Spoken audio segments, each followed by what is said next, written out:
ఉద్యోగం కావాలా మతం కావాలా రెండిట్లో ఏదో ఒకటి తెలుసుకోవాలి. అంతేకాని ఉద్యోగం కోసం ఒక మతం, నమ్మకాల కోసం మరో మతం వాడేసుకుంటామంటే ఇక కుదరదని తేల్చి చెప్పింది సుప్రీంకోర్టు. ఇది ముమ్మాటికి రాజ్యాంగాన్ని మోసం చేయడమేనంటూ కీలక వ్యాఖ్యానాలు చేసింది సర్వోన్నత న్యాయస్థానం.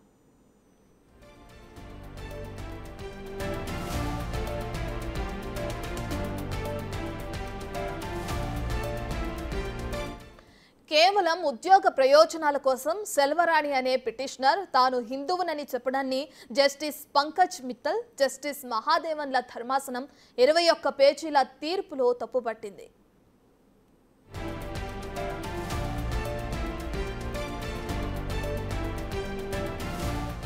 ఇంకో కీలక అంశాన్ని కూడా తీర్పులో ప్రస్తావించింది అపెక్స్ కోర్టు.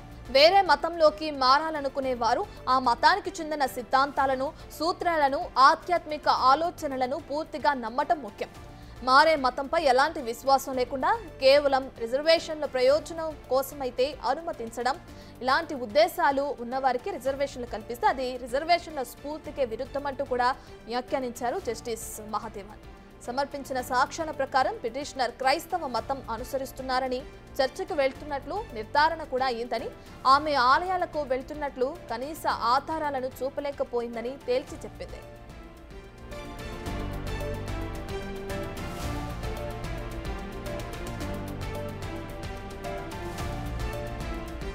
స్థానిక యంత్రాంగం సమర్పించిన రికార్డుల ప్రకారం ఆమె క్రిస్టియన్ అని నిర్ధారణ అవుతుందని వ్యాఖ్యానించింది సుప్రీం ధర్మాసనం.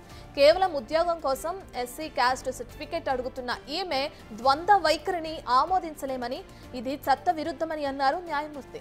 రాజ్యాంగాన్ని మోసం చేయడం తగదని హితవు చెప్పింది సుప్రీం ధర్మాసనం.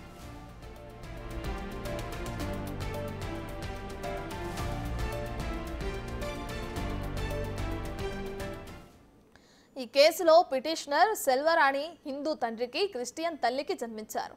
3 నెలల వయసులో బాప్తిసం పొందారు. 2015లో ప్రభుత్వ ఉద్యోగం కోసం తాను హిందువుని, తన తండ్రి ఎస్సీల్లోకి వల్లవన్ కుటుంబానికి చెందిన వ్యక్తిగా పేర్కొంటూ ధృవీకరణ పత్రం కోరారు. దీనిపై విచారణ జరిపిన స్థానిక యంత్రాంగం ఆమె దరఖాస్తును తిప్పికొట్టింది. ఈ విషయమై మద్రాస్ హైకోర్టులో సవాల్ చేశారు ఆమె.